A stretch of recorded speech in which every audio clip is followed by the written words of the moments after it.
Il y a des hommes qui bâtissent des empires sur la peur et des femmes qui refusent de s'agenouiller. Elle se tenait sous la pluie quand il l'a vue pour la première fois. Ne pleurait pas, ne courait pas, juste, immobile. Comme si elle avait déjà décidé que ce qui viendrait ensuite ne pourrait pas briser ce qui était déjà brisé. Et lui, un homme dont le nom faisait murmurer les hommes, sentit quelque chose se fissurer dans sa poitrine. Parce que le chef de la mafia qui avait tout n'avait jamais rencontré une femme qui le regardait comme s'il n'était rien. Et ça, ce fut le début de sa perte. Si vous croyez que l'amour peut fleurir dans les endroits les plus sombres, si vous vous êtes déjà senti attiré par quelqu'un que vous n'étiez jamais censé toucher, alors abonnez-vous et dites-nous d'où vous nous regardez. Parce que certaines histoires ne parlent pas seulement d'amour, elles parlent d'abandon. Il y aurait une nuit, des semaines plus tard, où elle se tiendrait dans son bureau, du sang sur les mains, des larmes qu'elle refusait de laisser couler, et prononcerait les mots qui le briseraient « Tu n'as pas le droit de me sauver ». Et il réaliserait, trop tard, que l'amour interdit n'est pas de désirer quelqu'un qu'on ne peut pas avoir. C'est de devenir quelqu'un que l'on ne reconnaît pas, juste pour se tenir à ses côtés. Peut-être savez-vous ce que ça fait. De rencontrer quelqu'un dont la blessure reflète la vôtre. De se sentir vu par la dernière personne qui devrait vous comprendre. De réaliser que la chose la plus dangereuse au monde n'est pas un homme de pouvoir. C'est un homme de pouvoir qui a finalement quelque chose à perdre.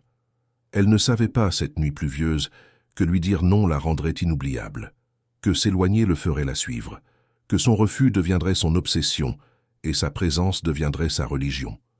Mais certaines connexions ne demandent pas la permission. Elles arrivent, c'est tout. Comme la foudre, comme la ruine.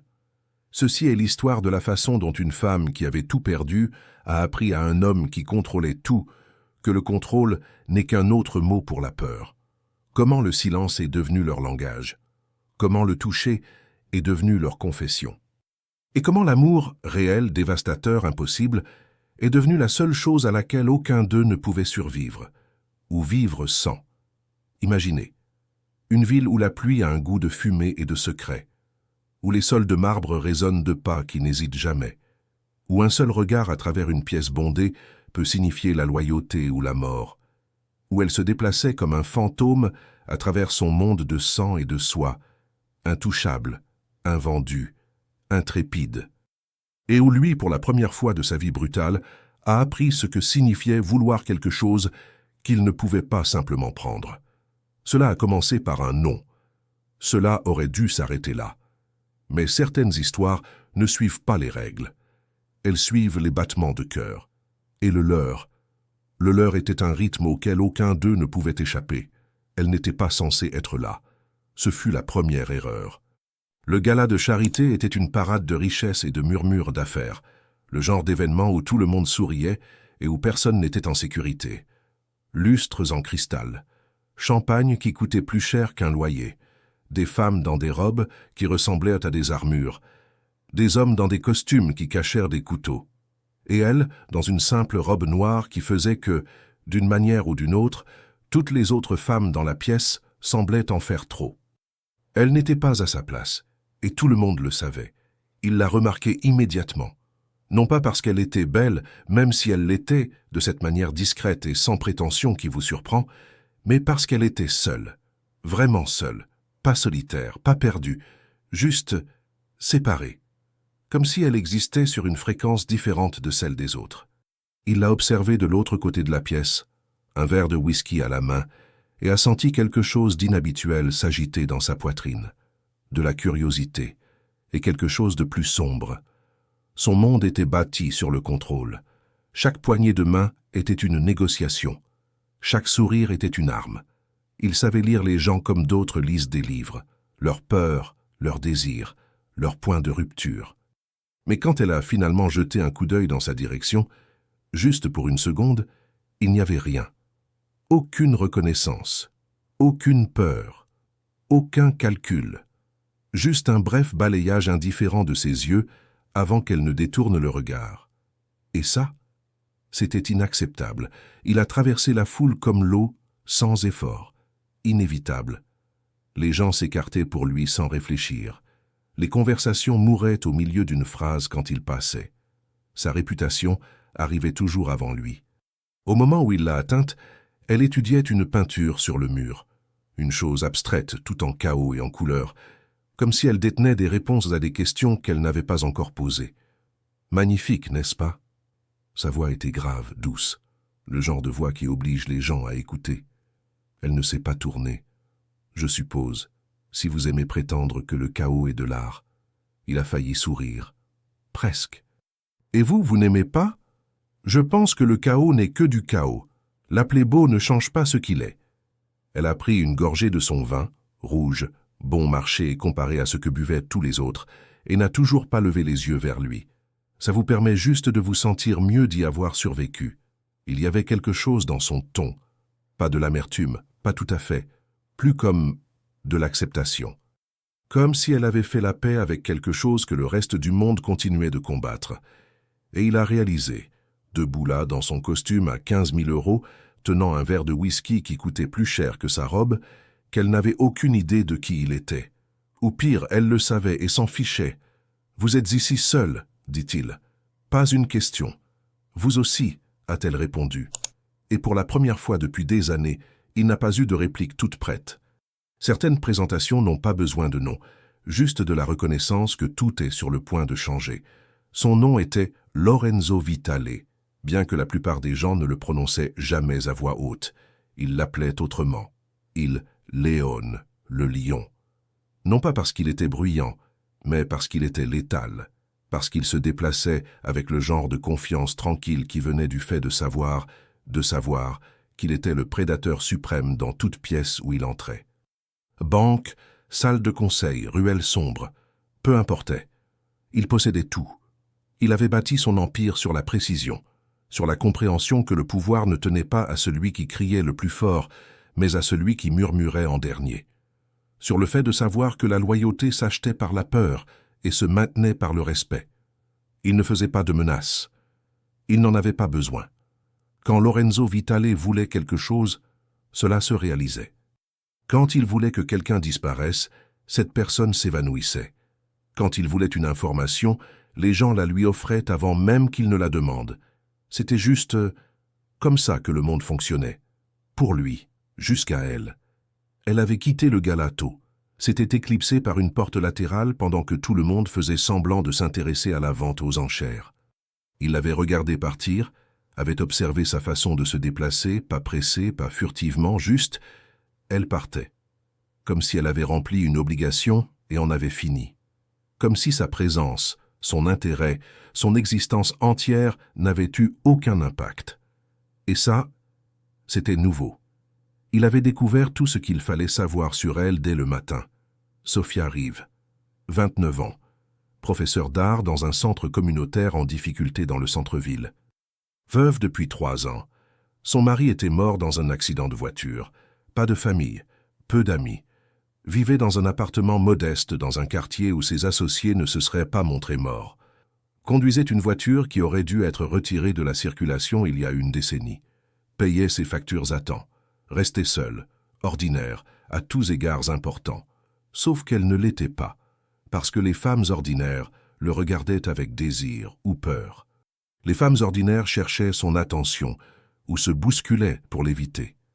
Les femmes ordinaires réagissaient, mais elle l'avait regardé comme s'il était un étranger engageant une petite conversation à un arrêt de bus. Polie, indifférente, oubliable. Et maintenant, elle était tout ce à quoi il pouvait penser. Ces hommes pensaient qu'il perdait la tête. « Patron, ce n'est personne, une professeure. »« Qu'est-ce que tu veux faire avec... » »« Je n'ai pas demandé ton avis, » avait-il dit calmement. Et la conversation avait pris fin. Mais la question persistait. Que voulait-il faire d'elle? Il ne savait pas. Pas encore. Il savait juste que chaque femme qu'il avait rencontrée avait voulu quelque chose de lui. Argent, protection, statut, danger. Elle l'avait regardé et y avait vu une opportunité, ou une menace. Mais elle l'avait regardé et n'y avait vu rien de spécial, juste un homme. Et d'une certaine manière, cela faisait d'elle la chose la plus intéressante qu'il ait rencontrée depuis des années. Alors, il a fait ce qu'il faisait toujours quand quelque chose captait son attention. Il l'a poursuivie. Certaines obsessions commencent par un regard, un toucher, un mot. La sienne a commencé par l'absence. Elle portait des provisions quand elle lui est littéralement rentrée dedans. Le sac s'est déchiré. Des pommes ont roulé sur le trottoir comme de petites planètes rouges, échappant à leur orbite. Du pain a atterri dans une flaque. Et elle, bouleversée, fatiguée, ayant clairement le genre de journée où une chose de plus pourrait la briser, est tombée à genoux et a commencé à tout ramasser avec une détermination tranquille qui suggérait qu'elle s'était chargée de ses propres désordres depuis longtemps. « Je suis tellement désolée, je n'étais pas... » Elle a levé les yeux. S'est arrêtée.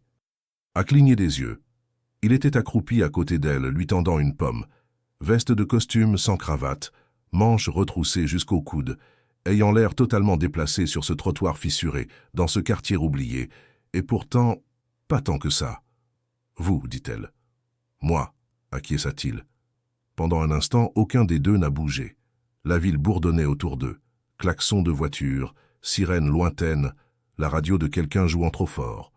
Le soleil de l'après-midi traversait les immeubles selon un angle qui rendait tout doré, et ils étaient juste là, à genoux sur le béton, entourés de provisions éparpillées, des étrangers qui n'étaient plus tout à fait des étrangers.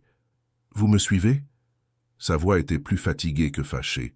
« Oui. » Elle cligna à nouveau des yeux. « C'est honnête. Je ne mens pas. » Il ramassa une autre pomme, l'examina à la recherche de meurtrissures, la déposa doucement dans ce qu'il restait de son sac. Pas à propos des choses qui importent. « Et me suivre est important ?»« Apparemment. » Elle s'assit sur ses talons, l'étudiant, le regardant vraiment cette fois, et il la laissa faire, la laissa voir la montre coûteuse, les vêtements taillés sur mesure, le genre de soin qui exigeait à la fois de l'argent et un souci du détail. La laissa voir la cicatrice le long de sa mâchoire qu'aucune richesse ne pouvait effacer. La laissa voir tout ce dont elle avait besoin pour décider s'il était dangereux ou juste. Là. « Pourquoi ?» demanda-t-elle finalement. « Je ne le sais pas encore. Ce n'est pas une bonne réponse. C'est la seule que j'ai. » Elle se leva, essuyant la saleté de son jean. Il se leva avec elle, sans effort et sans hâte. Quelques personnes passèrent, leur accordant une large distance sans trop savoir pourquoi. Cela arrivait autour de lui. Les gens sentaient quelque chose, une barrière invisible qui disait de ne pas approcher. Mais elle ne semblait pas la sentir, ou si c'était le cas, elle s'en fichait. « Je n'ai pas besoin d'aide, dit-elle, ni de compagnie, ni de ce que c'est. Je sais. Alors pourquoi êtes-vous toujours là ?» Il sourit, juste à peine, juste assez. « Parce que vous n'êtes pas encore parti. » Et elle ne l'avait pas fait. Elle se tenait là, le sac de provisions serré contre sa poitrine, le regardant comme s'il était une énigme qu'elle n'arrivait pas à résoudre. Pas effrayée, pas charmée, juste, en pleine considération. Comme s'il était un choix qu'elle évaluait, et non une force à laquelle elle résistait. « Je dois y aller, » dit-elle finalement. « La glace est en train de fondre. Puis-je vous raccompagner ?»« Non. »« Quand puis-je vous revoir ?» Elle hésita, et dans cette hésitation, il le vit, la chose qu'il cherchait sans le savoir, l'intérêt. Juste un scintillement, juste une étincelle, mais elle était là, cachée sous l'épuisement, la méfiance, et quel que soit le poids qu'elle portait seule depuis trop longtemps. « Je suis au centre communautaire la plupart des après-midi, » dit-elle prudemment. « Si jamais vous êtes dans le quartier, je ferai en sorte de l'être. C'est toujours me suivre. » « Ça, je sais. » Il recula, lui donnant de l'espace, lui donnant l'illusion du choix. « Mais cette fois, vous savez que je viens. » Elle a failli sourire. Presque. Puis elle a tourné et s'est éloignée, le sac de provisions serré, les épaules droites malgré tout. Et il est resté là, sur ce trottoir fissuré de ce quartier oublié, la regardant partir, sentant quelque chose d'inhabituel s'épanouir dans sa poitrine, de l'espoir, ou de la faim. Avec elle, il soupçonnait que c'était la même chose. Certaines connexions ne sont pas créées, elles sont reconnues. Le centre communautaire sentait la peinture et l'effort, vieux planchers de bois qui craquaient de mémoire, néons fluorescents qui bourdonnaient comme des abeilles fatiguées, tableaux d'affichage couverts de dessins d'enfants, mains d'Inde, couchers de soleil au crayon de couleur et portraits de famille qui ne ressemblaient en rien aux versions des magazines. C'était usé, sous-financé, et d'une certaine manière plus vivant que n'importe quel endroit où il était allé. Elle était dans la salle du fond quand il est arrivé, entourée d'adolescents qui semblaient en savoir trop sur la vie trop tôt, vêtements amples, yeux méfiants, le genre d'enfant qui avait été laissé tomber suffisamment de fois pour ne plus rien attendre. Et elle était là, leur montrant comment mélanger les couleurs, comment voir la lumière et l'ombre, comment transformer une toile vierge en quelque chose qui comptait. Il a regardé depuis l'embrasure de la porte, silencieux, immobile, la façon dont il avait appris à tout observer, cataloguer les détails, lire la dynamique, comprendre l'écosystème avant d'y entrer. L'un des enfants l'a remarqué le premier, puis un autre. La méfiance s'est répandue comme des ondes. Ils reconnaissaient un prédateur quand ils en voyaient un, même s'ils ne pouvaient pas dire pourquoi. Instinct de la rue, radar de survie. Elle a suivi leur regard, s'est tournée et quelque chose a traversé son visage. De la surprise. Puis quelque chose de plus doux. Tout le monde, voici, elle a marqué une pause, a réalisé qu'elle ne connaissait pas son nom. Lorenzo, dit-il, à elle, seulement à elle. Lorenzo. Elle l'a dit prudemment, testant le poids du mot. Il nous rend visite. Les enfants se sont légèrement détendus. Si elle n'avait pas peur, peut-être qu'ils n'en avaient pas besoin. C'est comme ça que la confiance fonctionnait dans des endroits comme celui-ci. Le courage d'une personne devenait la permission de tous. « Vous peignez » demanda l'une d'eux. Une fille, peut-être 16 ans, avec des yeux qui avaient vu des choses qu'elle n'aurait pas dû. « Non » dit Lorenzo honnêtement. « Alors pourquoi vous êtes là ?»« Bonne question. » Il a jeté un coup d'œil à Sofia, aux taches de peinture sur ses doigts, à la douce concentration dans ses yeux quand elle regardait l'étoile, à la façon dont elle existait dans cet espace comme s'il était sacré, comme si c'était le seul endroit au monde où elle savait encore qui elle était. « Pour apprendre, dit-il. » La fille a reniflé, mais elle lui a quand même tendu un pinceau. Pendant l'heure qui a suivi, il s'est assis à une table en bois abîmée et a essayé de peindre. Il était terrible. Les lignes allaient là où elles n'étaient pas censées aller. Les couleurs se gâchaient. La perspective était apparemment beaucoup plus difficile qu'il n'y paraissait. Mais Sofia était patiente. Elle se penchait par-dessus son épaule, assez près pour qu'il puisse sentir son shampoing, quelque chose de simple et de propre, et guider sa main. Comme ça. Vous voyez, laissez le pinceau faire le travail. Vous essayez de le contrôler. Laissez simplement ça se faire. Le contrôle était tout ce qu'il connaissait. Mais ici, dans cette pièce pleine d'enfants brisés, de peintures écaillées et d'espoir de seconde main, il a essayé. Il a lâché prise, juste un peu, a laissé le pinceau bouger sans force, a laissé les couleurs se mélanger sans précision, s'est permis d'être mauvais à quelque chose sans conséquence. « C'est horrible, » dit-il, examinant sa tentative de coucher de soleil. « C'est honnête, » corrigea-t-elle.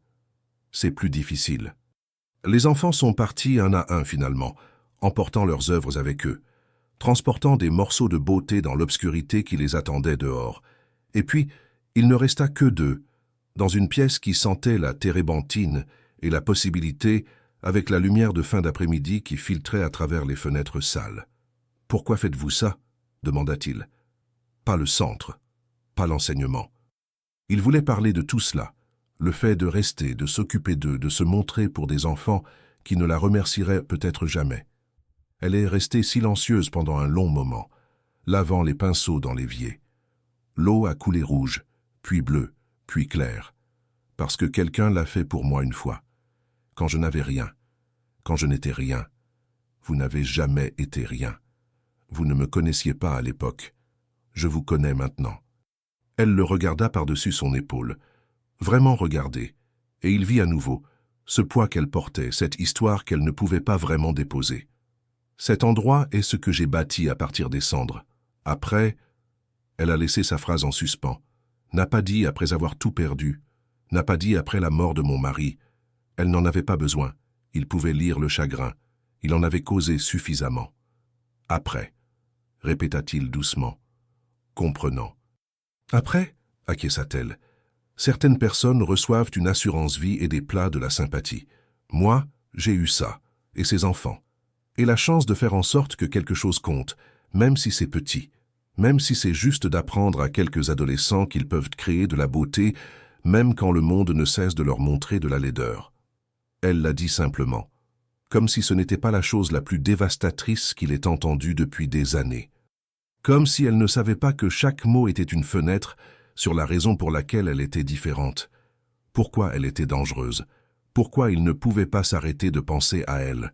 « Ce n'est pas petit, dit-il. « Ce n'est pas un empire, rétorqua-t-elle, une référence. Elle en savait plus sur lui qu'elle ne l'avait laissé paraître. Non, acquiesça-t-il, c'est mieux.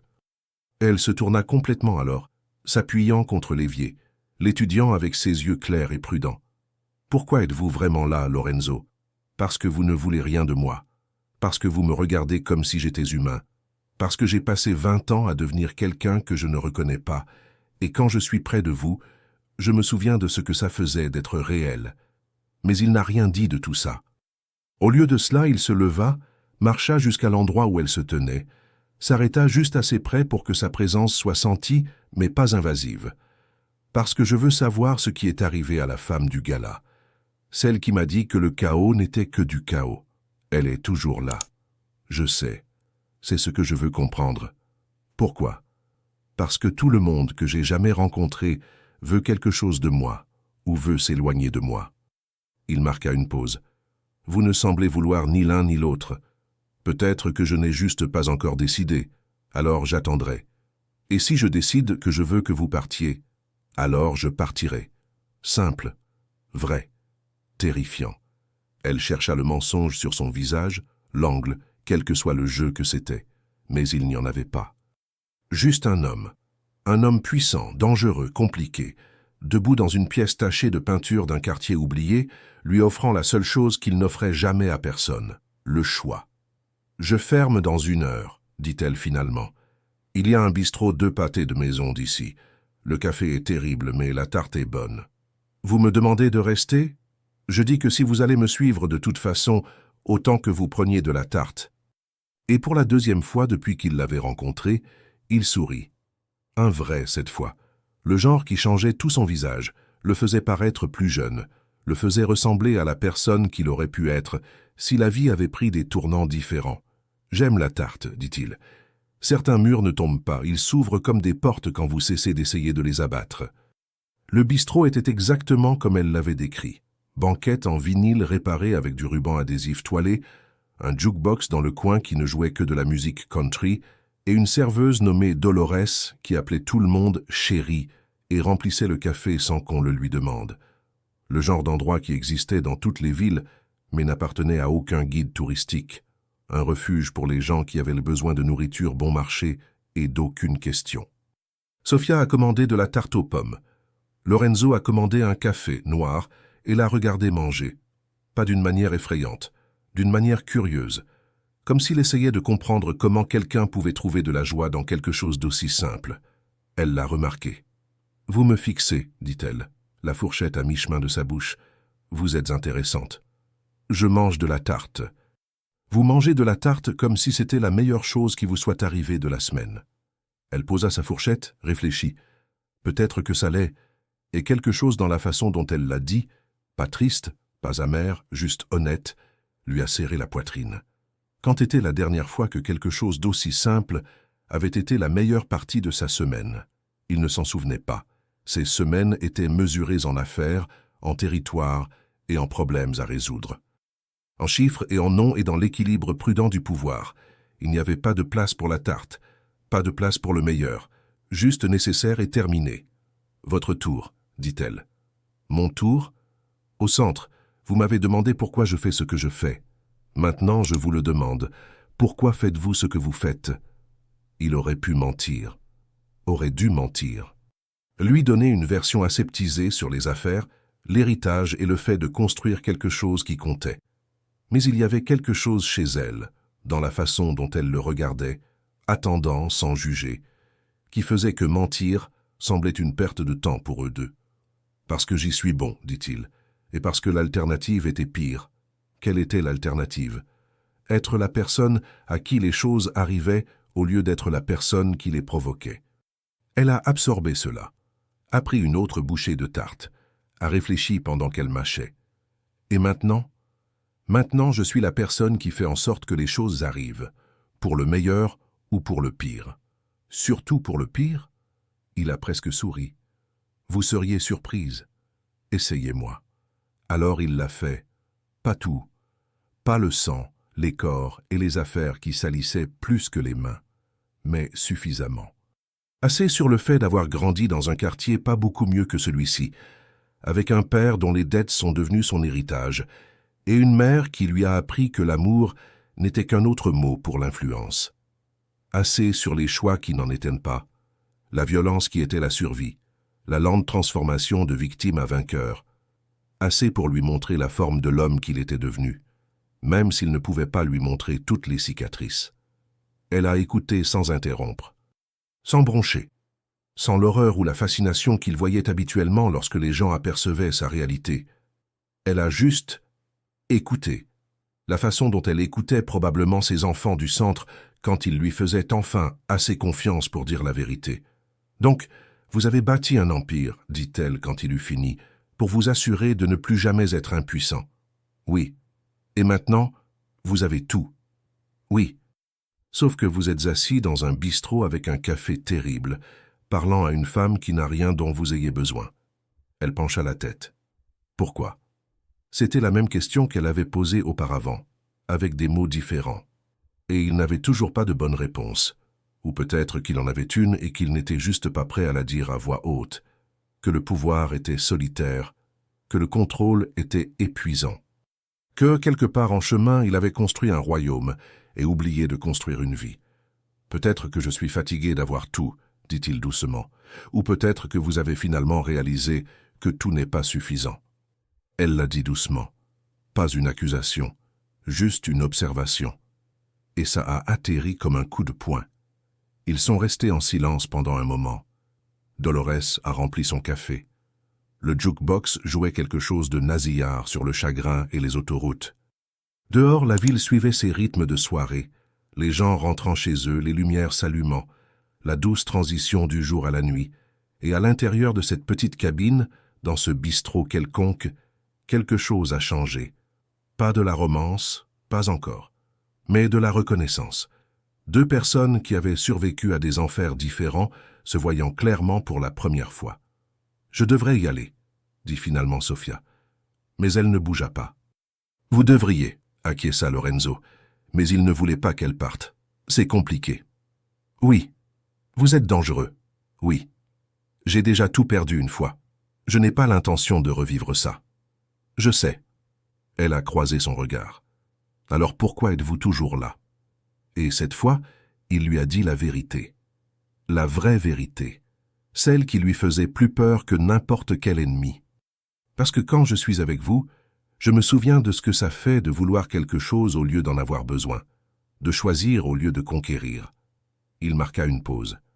Parce que vous me donnez envie d'être la personne que j'aurais pu être. Son souffle se coupa, juste une seconde, juste assez pour qu'il sache qu'elle l'avait entendu, vraiment entendu. C'est beaucoup de pression à mettre sur une tarte et une conversation, dit-elle doucement. Je sais. Ça, c'est si je vous déçois. Et si ce n'est pas le cas? Et voilà. La question à laquelle aucun d'eux ne pouvait répondre. La possibilité qui planait entre eux comme le dernier instant avant qu'un éclair ne frappe. Chargée, inévitable et terrifiante. Elle se leva. Lui aussi. Ils marchèrent ensemble, dans le crépuscule violet, dans le quartier qui était le sien, et non le sien, dans l'espace incertain entre au revoir et à bientôt. « Je suis là la plupart des mardis et jeudis soirs, » dit-elle. Au centre. Je sais.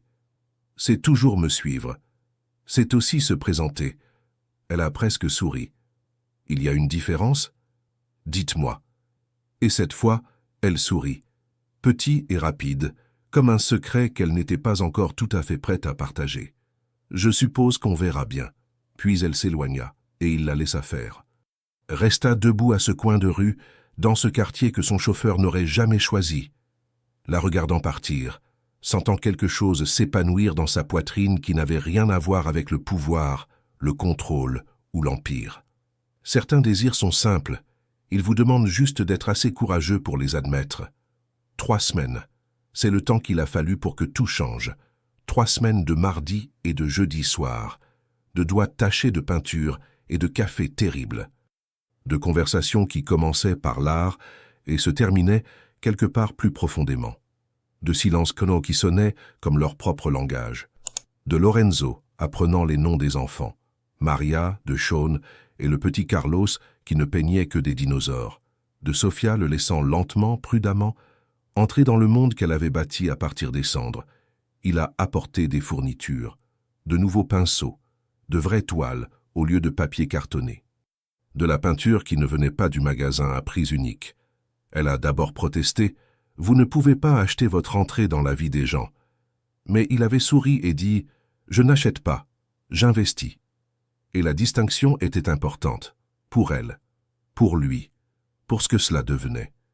Il l'a rencontrée devant son appartement un jeudi. La pluie menaçait. Le ciel était devenu gris et lourd. Elle était en train de verrouiller sa porte. Ses clés tintaient. Ses cheveux étaient tirés en un chignon désordonné qui la faisait paraître plus jeune, plus vulnérable. Elle l'a vu et s'est arrêtée. « Vous êtes en avance, » dit-elle. La circulation était fluide, un mensonge. Il était là depuis 20 minutes, garé de l'autre côté de la rue, rassemblant le courage de l'approcher, parce que quelque chose avait bougé en lui, dans cette relation. Et il savait, comme on sait quand un accord est sur le point d'être conclu ou d'échouer, que cette nuit comptait. « Voulez-vous marcher ?» demanda-t-il. « Nous avons le temps avant que le centre n'ouvre. » Elle réfléchit, regarda le ciel, haussa les épaules. « Si on se fait prendre sous la pluie, je vous en blâme. C'est juste. » Ils ont marché, sans destination. Juste en se déplaçant dans le quartier, devant les épiceries du coin avec leurs grilles de sécurité, devant les peintures murales que quelqu'un avait peintes pour couvrir les graffitis, devant le petit parc où des enfants jouaient au basket malgré le temps. Et ils ont parlé. De rien, de tout, de la façon dont la ville sentait avant la pluie, de si les hot dogs comptaient comme des sandwichs. De la dernière fois que l'un d'eux avait fait quelque chose juste parce qu'il le voulait, et non parce qu'il le devait. « Je ne m'en souviens pas », admit Lorenzo. « Tout ce que je fais est calculé. Même ça. Même ça, je voulais vous voir. Mais je voulais aussi vous comprendre, savoir ce qui vous rend différente. Et l'avez-vous découvert? Non. » Il s'arrêta de marcher. Ils étaient sur un pont, un de ces petits passages piétons qui enjambaient un ruisseau qui était plus de béton que d'eau.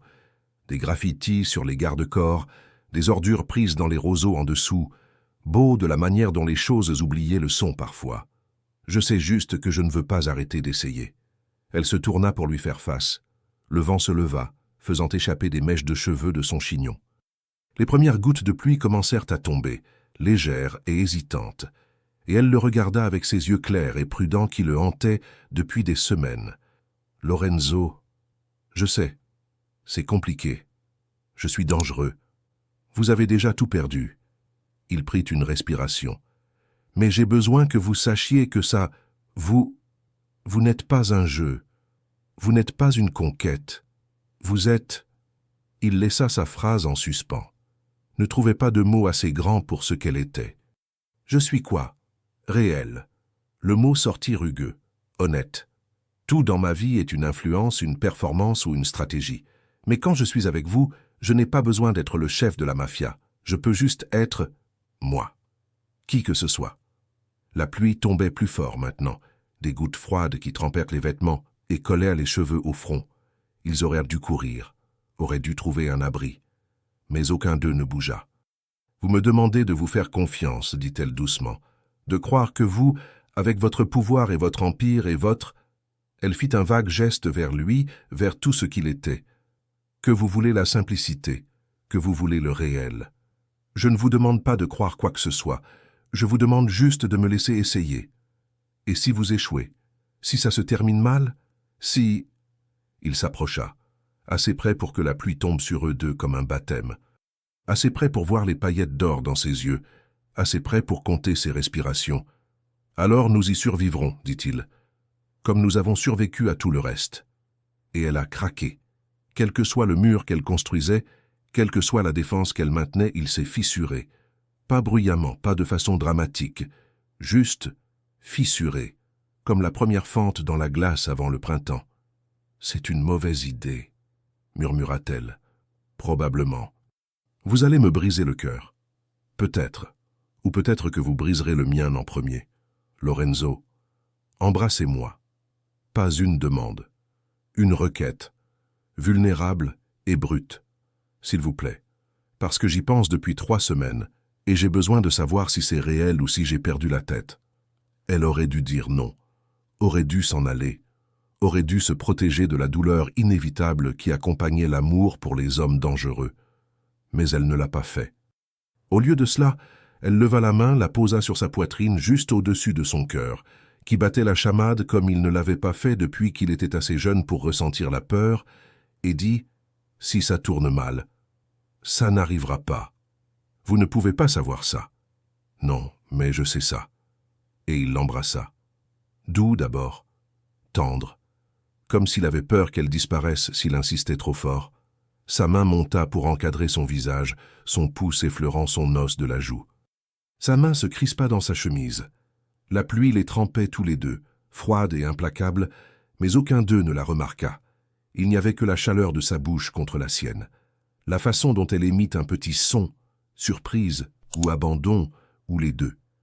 La façon dont le monde se rétrécit à cet instant, ce pont, ce baiser qui ressemblait à un retour à la maison dans un endroit où il n'était jamais allé. Elle se retira la première, respirant fort, les yeux écarquillés. La pluie dégoulinant de ses cils. « Oh non, » dit-elle. « Quoi ? C'était réel. »« Oui, c'était... » Elle toucha ses lèvres, comme si elle essayait de retenir la sensation. « On est mal. » Il sourit, ne put s'en empêcher. « Oui. Je ne sais pas comment faire ça, je ne sais pas comment être avec quelqu'un comme vous. Alors nous trouverons ensemble. Ce n'est pas si simple. Ça l'est, nous décidons juste que ça l'est. » Elle rit. Mouillée et essoufflée et un peu brisée. « Vous faites que ça semble facile. Ce n'est pas facile, c'est terrifiant. » Il repoussa une mèche de cheveux derrière son oreille, un geste si tendre qu'il lui fit mal à la poitrine. « Mais je préfère être terrifié avec vous que d'être en sécurité sans vous. » Et ça, c'était ça. L'instant où tout a changé, où l'amour interdit autour duquel il tournait a cessé d'être interdit et est juste devenu de l'amour. Désordonné et compliqué et probablement voué à l'échec, mais réel, si réel que ça faisait mal. Ils s'embrassèrent à nouveau, plus longtemps cette fois, plus profondément, comme s'ils essayaient de se mémoriser l'un l'autre par le toucher. Et quand ils se séparèrent finalement, tous deux trempés, frissonnants et souriant comme des idiots, Lorenzo dit « Nous allons être en retard au centre. »« Je m'en fiche, » dit Sofia.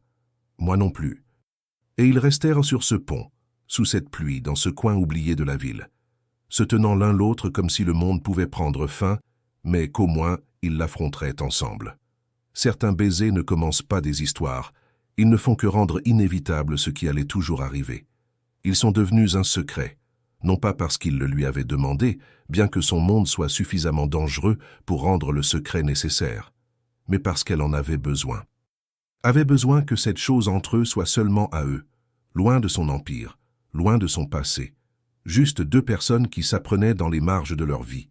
Il venait au centre, à son appartement, petit, soigné et plein de livres qu'elle avait lus plus d'une fois, au bistrot où Dolores commençait à lui apporter de la tarte sans qu'il le demande, aux promenades tardives où ils parlèrent de tout, sauf de ce qu'il devenait, et elle venait à lui, parfois. Dans l'appartement-terrasse qu'il possédait mais n'habitait pas, tout en verre et en acier, avec des vues qui coûtaient plus que ce qu'elle gagnait en un an. Dans la voiture où son chauffeur faisait semblant de ne pas remarquer sa main dans la sienne. Dans les moments calmes entre danger et devoir où il pouvait juste être Lorenzo. Pas le patron, pas le lion. Juste un homme qui avait trouvé quelque chose qui valait la peine d'être protégé. Ils ont établi des règles sans les dire à voix haute. Pas de téléphone pendant leur temps ensemble. Pas d'affaires. Pas de questions sur ce qu'il faisait quand il partait, ou qui elle était avant qu'ils ne se rencontrent. Juste la présence. Juste le maintenant. Un soir, environ 5 semaines après ce baiser sous la pluie, elle était recroquevillée sur son canapé, en cuir coûteux, inconfortable, faisant un croquis pendant qu'il travaillait sur des documents. Des chiffres, des comptes, des choses qui l'ennuieraient ou l'effraierait, ou les deux. Elle leva les yeux et dit « Dis-moi quelque chose de vrai. » Il la regarda. « Quoi ? Quelque chose de vrai. Quelque chose que tu n'as jamais dit à personne d'autre. » « Pourquoi ? Parce que je veux te connaître, pas le chef de la mafia, toi. » Il posa son stylo, réfléchit. « J'ai peur des oiseaux. » Elle cligna des yeux, puis rit. Un rire éclatant et surpris. « Des oiseaux ? Des pigeons spécifiquement. Ils ont des yeux morts et des pieds bizarres, et ils bougent de manière imprévisible. Oh mon Dieu, c'est une peur complètement rationnelle. C'est adorable. C'est embarrassant. C'est humain. » Elle posa son carnet de croquis. « Tu vois, c'est ce que je veux. Les parties humaines, les parties qui font de toi plus que le mythe. » Alors il lui raconta. Les cauchemars qu'il faisait encore parfois. Sa mère, qui l'avait aimé de la seule manière qu'elle connaissait, férocement et craintivement. La première fois qu'il avait tué quelqu'un, et comment ça n'avait pas ressemblé au film, n'avait rien ressenti d'autre que nécessaire et nauséeux. La solitude du pouvoir. La façon dont il se tenait parfois dans son appartement terrasse vide et se demandait si c'était vraiment gagné ou juste une manière très élaborée de perdre. Et elle lui raconta.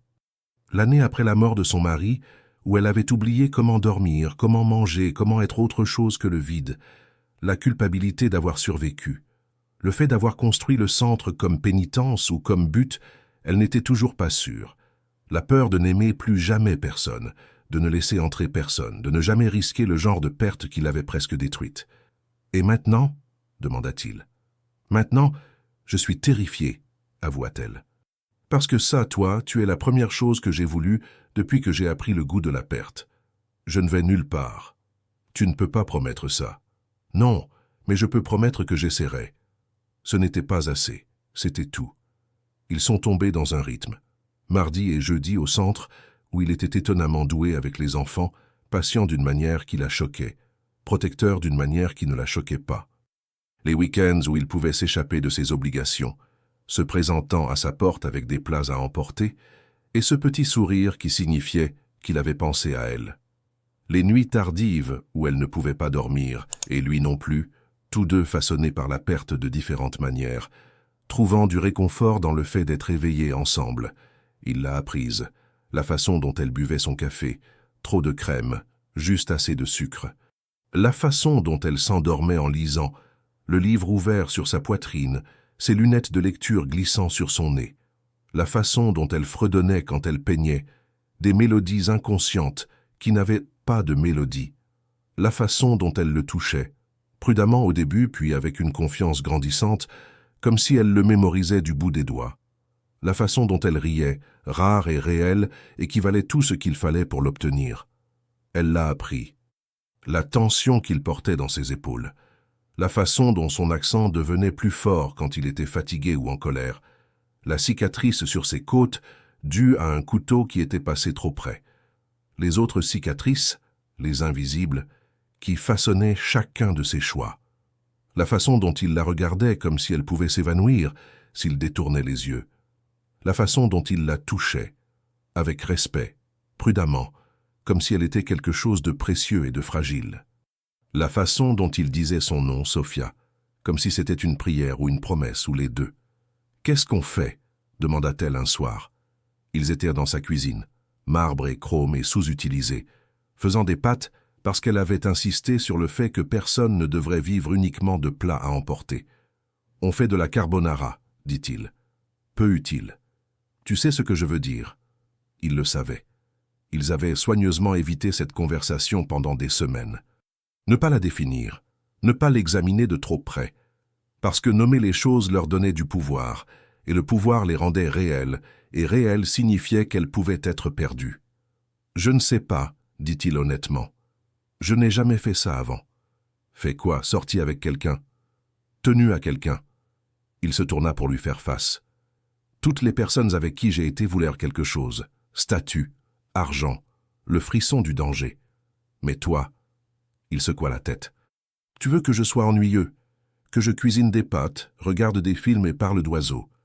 Tu aimes les oiseaux? Je t'ai dit, j'ai peur des... Il s'arrêta, saisit son sourire. Tu te moques de moi. Un peu. Il s'approcha, lui prit la cuillère des mains, la posa délicatement. Je ne sais pas ce que nous faisons, mais je sais que je ne veux pas arrêter. Même si c'est compliqué. Surtout parce que c'est compliqué. Le simple est surévalué. Elle leva les yeux vers lui. Cet homme qui avait bâti des empires et détruit des ennemis et contrôlé plus qu'elle ne pouvait l'imaginer.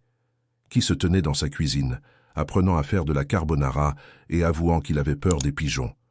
Qui l'embrassait comme si elle était de l'oxygène et la regardait comme si elle était chez elle. « Je suis en train de tomber amoureuse de toi », dit-elle. Pas une confession, juste un fait. Et ça me terrifie. Bien. Bien, si tu n'avais pas peur, je saurais que tu n'étais pas attentive. Il encadra son visage de ses mains. Je suis terrifié aussi, parce que tu as le pouvoir de me détruire d'une manière qu'aucun ennemi ne pourrait jamais. Je ne ferai jamais, je sais, c'est ce qui rend ça si dangereux. Et il l'embrassa, doux, lent et complet, comme s'ils avaient tout le temps du monde, comme s'il n'y avait pas un empire qui l'attendait ou un passé qui la hantait, comme s'ils n'étaient que deux personnes faisant des pâtes, tombant amoureux et construisant quelque chose de beau dans les marges de leur vie. Certains amours ne s'annoncent pas, ils grandissent juste, silencieux, et certains, jusqu'à ce qu'un jour, vous réalisiez que vous ne pouvez plus respirer sans eux.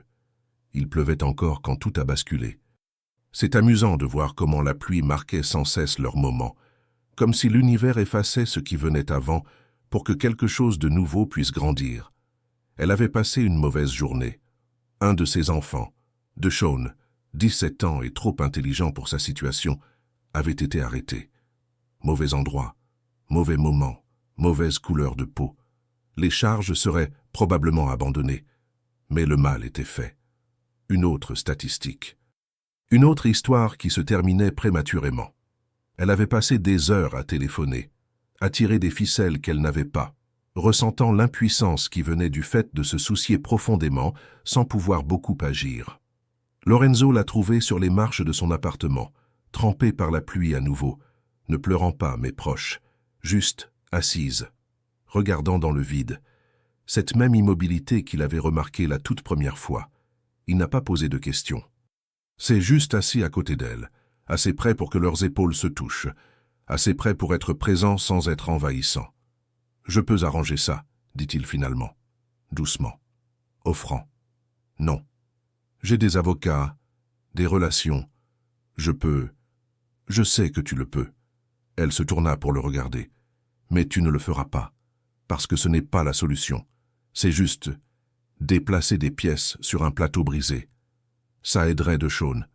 Cette fois. Et la prochaine fois? Et tous les autres enfants? Tu ne peux pas sauver tout le monde, Lorenzo. Je pourrais essayer. Et après, ensuite, ils te devront quelque chose. Alors ce n'est plus de l'aide, c'est une influence, ou un levier. » Elle secoua la tête. « Je sais comment fonctionne ton monde. Il n'existe pas de service gratuit. » Il voulait argumenter, voulait lui dire qu'elle avait tort, mais ce n'était pas le cas. Chaque gentillesse dans son monde venait avec des ficelles, invisibles, tacites, mais toujours là. C'était juste comme ça que les choses fonctionnaient.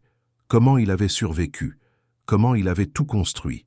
« Alors, qu'est-ce qu'on fait ?» demanda-t-il. « On s'assoit ici.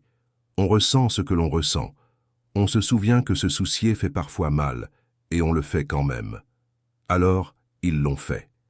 Assis sur ces marches sous la pluie, deux personnes qui avaient appris différentes langues de survie, trouvant un vocabulaire commun dans le silence.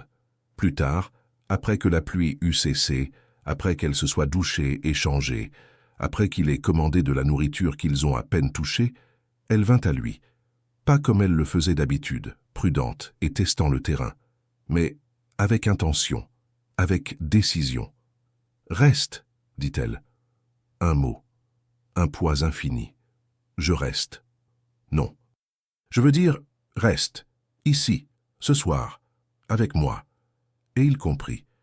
Il ne s'agissait pas de sexe, bien qu'il la désirât avec une intensité qui le choquait parfois. Il s'agissait de confiance, de le laisser entrer dans le dernier espace qu'elle avait gardé sacré, de choisir la connexion plutôt que la sécurité. « Es-tu sûr ?» demanda-t-il. « Non, mais je suis fatigué d'être sûr. Je suis fatigué de me protéger contre quelque chose qui pourrait même ne pas me blesser. » Je suis fatigué de... » Sa voix se brisa. « Je suis fatigué d'être seul, Lorenzo. Tu n'es pas seul. Alors prouve-le. Reste, pas sur le canapé, pas avec un pied dehors, juste reste. » Alors, il resta. Ils étaient allongés dans son lit, petit, confortable, rien à voir avec le sien, et se tenaient l'un contre l'autre, ses bras autour d'elle, sa tête sur sa poitrine, sa main sur son cœur, le sentant battre régulièrement et sûrement, et ils ont parlé. De tout et de rien. De la pluie, du gamin et du sentiment d'impuissance qui vient du fait d'aimer dans un monde brisé. De la peur, de la foi, et de ce que cela signifiait de laisser quelqu'un voir tout de soi, cicatrices et taches incluses. Je n'ai pas fait ça depuis. Elle s'arrêta. Je sais, on dirait une trahison, comme si je le remplaçais. Tu ne remplaces personne. Tu continues juste. Tu vis. N'est-ce pas ce qu'il voudrait? Je ne sais pas. Peut-être. Probablement. Elle fut silencieuse un instant. Je l'ai aimé, j'ai besoin que tu le saches. Il était bon et gentil et il est parti. Et tu as survécu. Et la survie signifie éventuellement apprendre à vivre, pas seulement exister. Lorenzo resserra ses bras autour d'elle. Je ne suis pas lui. Je ne veux pas être lui. Mais je suis là. Et je ne vais nulle part. Tu ne peux pas promettre. Je sais, mais je peux promettre que j'essaierai, chaque jour, de toutes les manières possibles. Elle leva la tête, le regarda dans la faible lumière filtrant à travers ses rideaux. « Je t'aime, dit-elle, clair, certain, terrifiant. Je ne voulais pas, mais je t'aime. Je t'aime aussi. » Les mots lui semblaient étranges dans la bouche, étrangers et familiers à la fois. Je ne savais pas que je le pouvais, mais je t'aime. Et ils s'embrassèrent, lentement, profondément et désespérément, comme s'ils essayaient de se prouver quelque chose, que c'était réel, qu'ils étaient réels. Que l'amour dans les endroits les plus sombres n'était pas seulement possible. Il était en train de fleurir, juste ici, entre eux. Ils ont fait l'amour pour la première fois cette nuit-là, pas frénétiquement, pas de manière performative, mais prudemment, comme s'ils apprenaient une nouvelle langue ensemble. Chaque toucher une question, chaque réponse une réplique, chaque souffle une conversation. Il l'a mémorisée, la façon dont elle soupirait quand il l'embrassait dans le cou, la façon dont ses doigts s'enfonçaient dans ses épaules, la façon dont elle murmurait son nom comme si cela signifiait quelque chose, comme s'il signifiait quelque chose. Pas l'empire, ni le pouvoir, ni la peur. Juste lui, juste l'homme sous tout cela. Elle l'a découvert, la vulnérabilité cachée sous le contrôle, la douceur masquée par la violence, la façon dont il tremblait quand elle le touchait, comme s'il avait oublié ce que ça faisait d'être désiré pour autre chose que son utilité. La façon dont il la tenait après, protecteur, possessif et tendre à la fois. Et quand ils se sont finalement endormis, enlacés dans son petit lit, dans son modeste appartement d'un quartier qu'il n'aurait jamais choisi, Lorenzo Vitale, le chef de la mafia qui contrôlait la moitié de la ville, a ressenti quelque chose qu'il n'avait pas ressenti depuis l'enfance, en sécurité. Certaines intimités sont physiques, et d'autres sont spirituelles. Et parfois, si l'on est très chanceux, on trouve les deux dans la même personne. Cela ne pouvait pas durer. Les belles choses duraient rarement, d'après son expérience. L'appel est arrivé à 3 heures du matin, le téléphone de Lorenzo vibrant sur sa table de chevet, silencieux, insistant. Il s'est réveillé instantanément, comme le font toujours les gens entraînés au danger. Il l'a attrapé, a vu le nom. L'a senti bouger à côté de lui. « Ne réponds pas, marmonna-t-elle, à moitié endormie. Je dois. Juste pour cette fois, ne réponds pas. » Mais il l'avait déjà fait. Quoi? Pas une question. Un ordre d'information. La voix à l'autre bout était précipitée, paniquée. Quelqu'un avait fait un coup, une famille rivale, un lieutenant ambitieux. Les détails n'avaient pas d'importance. Ce qui importait, c'est que l'absence de Lorenzo avait été notée. Sa vulnérabilité avait été repérée. Et maintenant, il y avait une situation qui exigeait le chef de la mafia, pas l'homme. « J'arrive dans 20 minutes, dit-il. Raccrocha. Sofia était réveillée maintenant, assise, le regardant s'habiller dans le noir. « Tu t'en vas. »« Je dois. Il est 3 heures du matin. Je sais. Lorenzo, je reviendrai. Je te le promets. Tu ne peux pas promettre ça. Sa voix était petite, effrayée. C'est ce dont j'avais peur, qu'un jour tu partes et que tu ne reviennes juste pas. Il s'arrêta, se retourna, revint vers le lit et encadra son visage de ses mains. Je reviendrai toujours vers toi. Tu comprends? Toujours. Jusqu'à ce que tu ne puisses plus. Alors nous gérerons ça quand ça arrivera, mais pas aujourd'hui. Aujourd'hui, j'y vais, je m'en occupe et je reviens. D'accord? Elle voulait argumenter. Il pouvait le voir. Mais elle connaissait aussi son monde. Savait que certaines choses ne pouvaient pas être retardées, déléguées ou ignorées. Alors elle a juste hoché la tête. L'a embrassé une fois, rapide et féroce. Fais attention. Je le fais toujours. Un mensonge. Mais un mensonge par gentillesse. Il a géré la situation. Violemment, efficacement, avec la précision froide qui avait fait de lui une légende. À l'aube, c'était terminé. La menace était neutralisée. Le message était envoyé. Il Léon était toujours Il Léon. Mais il était épuisé. Le genre de fatigue qui allait plus loin que les muscles. La fatigue de l'âme. Et tout ce qu'il voulait, c'était retourner dans ce petit appartement, ce petit lit, vers cette femme qui le regardait comme s'il était plus que la somme de sa violence. Au lieu de cela, il avait des réunions, des obligations, l'empire qui ne dormait jamais. Alors il a pris une douche dans son appartement terrasse, lavant le sang de ses jointures, les taches de son âme, et est retourné au travail. Il ne l'a pas vu pendant 3 jours, non pas parce qu'il ne le voulait pas, mais parce que 3 jours se sont transformés en 3 nuits, transformés en urgence et en opportunité et en toutes les choses qui faisaient tourner son monde. Il appelait quand il le pouvait, envoyait des messages quand il ne le pouvait pas. Mais ce n'était pas la même chose, ce n'était pas suffisant. Quand il a finalement réussi à retourner à son appartement, elle a ouvert la porte et l'a juste regardé, fatiguée, méfiante, un peu en colère. « Salut », dit-il, insuffisant. « Salut ». Elle recula, le laissa entrer. « Tu as l'air terrible. »« Je me sens terrible. »« Bien. » Il se tenait dans son petit salon, l'espace qui était devenu sacré, devenu le leur, et la distance entre eux semblait être des kilomètres.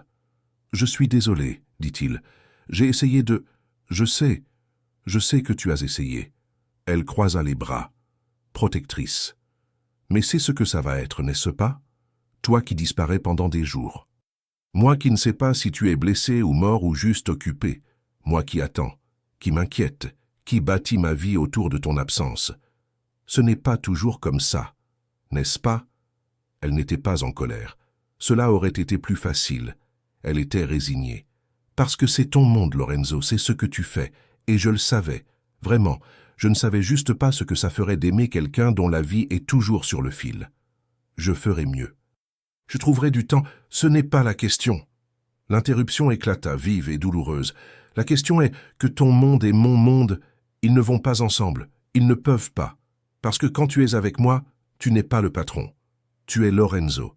Et c'est magnifique. Mais ce n'est pas viable. Parce qu'éventuellement, ton monde va t'exiger tout entier. Et il ne me restera que le souvenir de l'homme que tu étais quand nous étions seuls. La vérité de ces paroles l'a frappé comme une balle. Nette, dévastatrice. « Alors qu'est-ce que tu es en train de dire ?» demanda-t-il, craignant la réponse. « Je dis que je ne sais pas comment faire ça. Je ne sais pas comment t'aimer et rester intact. Je ne sais pas comment construire une vie dans les marges, quand les marges ne cessent de rétrécir. Alors on les agrandit. Je vais prendre du recul sur certaines choses. Déléger plus. Trouver un moyen de... Et après, tu n'es ni complètement dans ton monde, ni complètement dans le mien. Tu es juste... divisé. Ce n'est pas juste pour toi, ni pour moi. » Silence. Lourd et horrible. « Je t'aime, » dit-il. Cela ressemblait à un abandon. « Je t'aime aussi. » Elle pleurait maintenant. Des larmes silencieuses qui le brisaient, plus que des cris. C'est le problème. Je t'aime assez pour savoir que ça, nous, ça te fait mal. Ça t'oblige à choisir entre qui tu es et qui tu veux être. Je te choisis. Pour combien de temps? 1 mois? 1 an? Jusqu'à ce que quelque chose arrive qui t'oblige à choisir ton empire plutôt que moi? Elle secoua la tête. Je ne peux pas le faire, Lorenzo. Je ne peux pas rester assise à attendre l'appel qui me dira que tu es mort. J'ai déjà enterré un amour. Je n'en enterrerai pas un autre. Alors tu mets fin à ça. Je nous demande d'être réalistes sur ce que c'est, sur ce que ça peut être. Et que peut ça être? Elle le regarda avec ses yeux clairs et dévastés. Je ne sais pas. Peut-être rien. Peut-être tout. Mais pas ça. Pas moi attendant dans les marges pendant que tu vis dans le feu. Il voulait argumenter. Voulait lui promettre des choses qu'il ne pouvait garantir. Voulait se mettre en colère contre elle pour avoir raison. Mais il était trop fatigué, trop brisé. Trop amoureux d'une femme qui le voyait assez clairement pour savoir que l'aimer avait un coût qu'aucun d'eux n'avait pleinement évalué.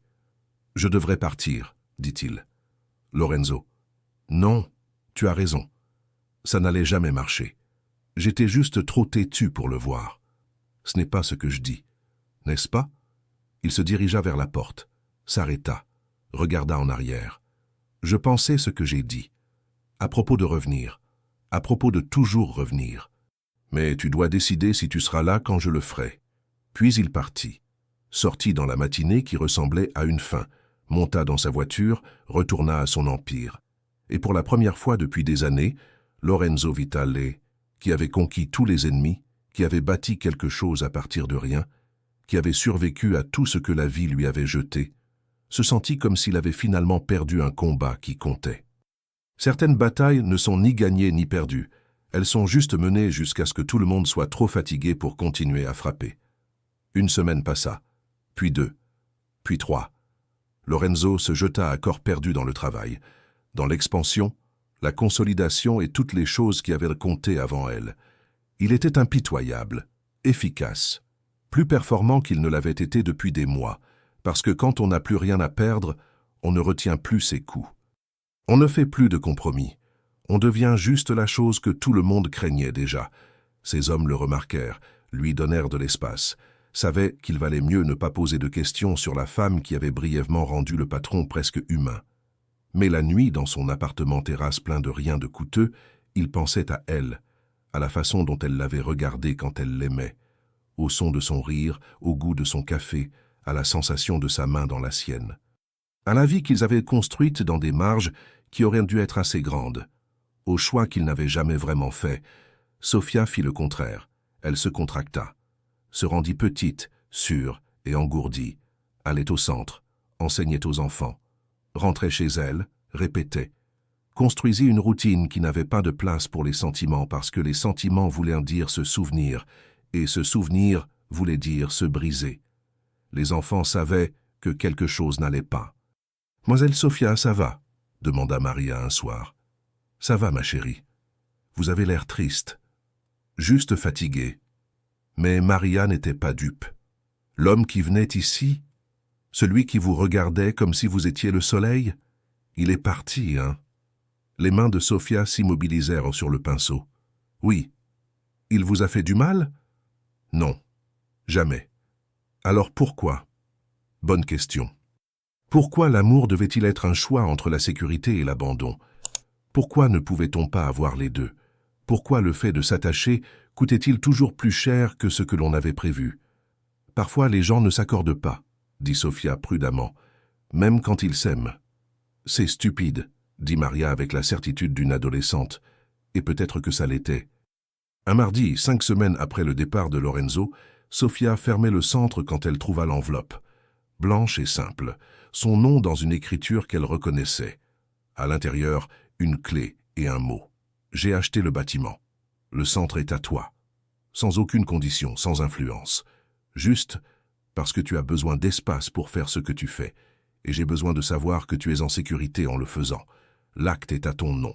Les charges sont payées pour 1 an. Après cela, il y a un fonds. Tu n'es pas obligé de l'accepter. Tu n'es pas obligé de le garder, mais si tu le fais, sache que cela vient sans aucune attente. Juste l'espoir que tu laisseras les enfants continuer à peindre des dinosaures. Je t'aime. Je suis désolé de ne pas avoir pu être les deux choses. Elle le lut 3 fois, puis s'assit par terre et pleura. Pas des larmes de tristesse, pas des larmes de joie, juste un soulagement. Le genre de pleurs qui survenait quand quelqu'un vous voyait si clairement qu'il vous donnait ce dont vous aviez besoin, au lieu de ce que vous demandiez. Il avait écouté. Chaque mot qu'elle avait dit sur le centre, sur la sécurité, sur le fait de construire quelque chose qui comptait. Et il avait fait ça. Pas pour la racheter, pas pour prouver quoi que ce soit, juste pour soutenir la chose qu'elle aimait, même s'il ne pouvait pas en faire partie. C'était la chose la plus romantique que quelqu'un ait jamais faite pour elle. C'était aussi la plus déchirante, parce que cela prouvait qu'il l'aimait assez pour la laisser partir, pour lui donner l'espace qu'elle avait demandé, pour être la meilleure personne, même si cela le détruisait. Et elle réalisa, assise là sur le sol du centre qui était désormais le sien, qu'elle avait fait une erreur, non pas en demandant de l'espace, mais en pensant que l'espace était la solution. En croyant que l'amour consistait à s'accorder parfaitement au lieu de choisir de s'accorder. En laissant la peur prendre des décisions qui auraient dû être prises par la foi. Elle le trouva à son appartement-terrasse. Il fallut 3 essais pour passer la sécurité. 3 explications qu'elle n'était pas une menace, n'était pas dangereuse, avait juste besoin de le voir. Finalement, quelqu'un la reconnut. Passa un appel, obtint l'autorisation. La montée en ascenseur lui sembla durer des kilomètres. Il ouvrit la porte lui-même, eut l'air choqué, puis sur la défensive, puis soigneusement vide. « Sophia, je peux entrer ?» Il recula, la laissa entrer. L'appartement-terrasse avait la même apparence, coûteux, froid, inhabité. Lui avait l'air différent, fatigué, plus vieux, comme si les semaines l'avaient fait vieillir de plusieurs années. « J'ai reçu ton cadeau, dit-elle. Ce n'est pas un cadeau, c'est une nécessité. Le bâtiment allait être vendu, transformé en condo. Je ne pouvais pas. » Il s'arrêta, secoua la tête. « Tu n'as pas à me remercier. Je n'allais pas te remercier. J'allais te dire que tu es un idiot. » Il cligna des yeux. « Quoi ? Tu es un idiot. De penser que la solution était l'espace. De penser que je voulais que tu prennes du recul. De penser... » Sa voix se brisa. « De penser que je voulais faire ça sans toi. Car tu as dit... Je sais ce que j'ai dit. J'avais peur, et j'étais fatigué. Et je venais de passer 3 jours terrifié à l'idée que tu sois mort. Alors j'ai paniqué.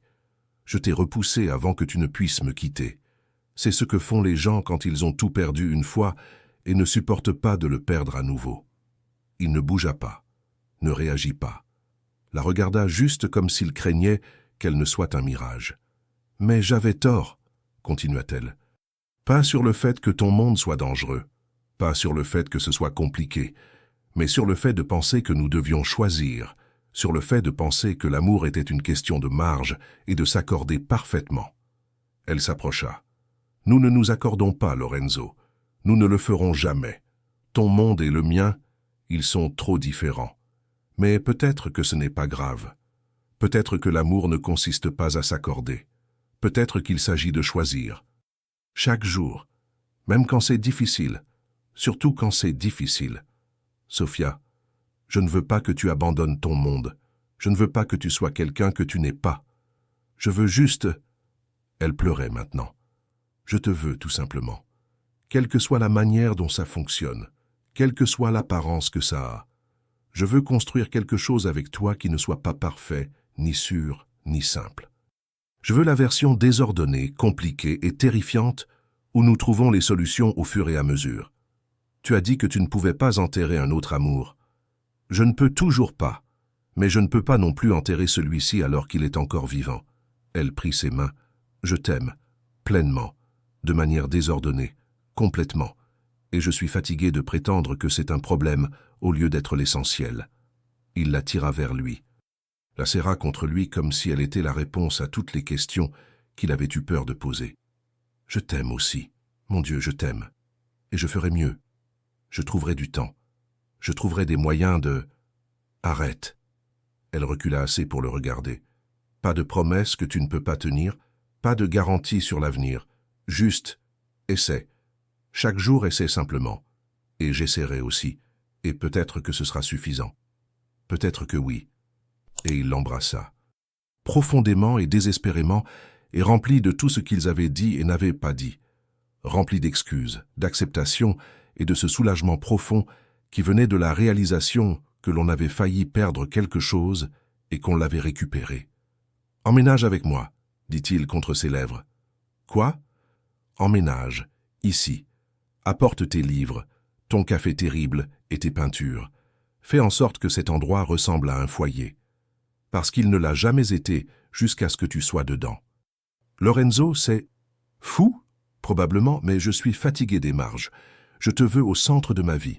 Je veux me réveiller avec toi tous les matins et savoir que tu es en sécurité. Je veux... Il encadra son visage de ses mains. Je veux tout, Sophia, avec toi, quelle que soit l'apparence que ça a. Elle aurait dû dire que c'était trop rapide, trop de tout. Mais elle ne le fit pas, parce que certains risques valaient la peine d'être pris. Certains amours valaient la peur. Et cet homme dangereux, compliqué, magnifique, méritait d'être choisi chaque jour. D'accord, dit-elle. D'accord? D'accord. Mais je n'abandonne pas le centre. Je ne te le demanderai pas. Et nous avons besoin de règles, sur la sécurité, sur la communication, sur tout ce dont tu as besoin. Et tu dois me promettre de me dire quand tu es en danger. Pas après, pendant. Sophia, promets-le-moi, parce que je peux gérer le danger. Ce que je ne peux pas gérer, c'est de ne pas savoir. Il hésita, puis hocha la tête. Je le promets. D'accord alors. Elle sourit, son premier vrai sourire depuis des semaines. Construisons quelque chose de désordonné. Le plus désordonné, acquiesça-t-il. Et ils le firent. Certains amours sont faciles, et certains sont difficiles, et les meilleurs sont les deux.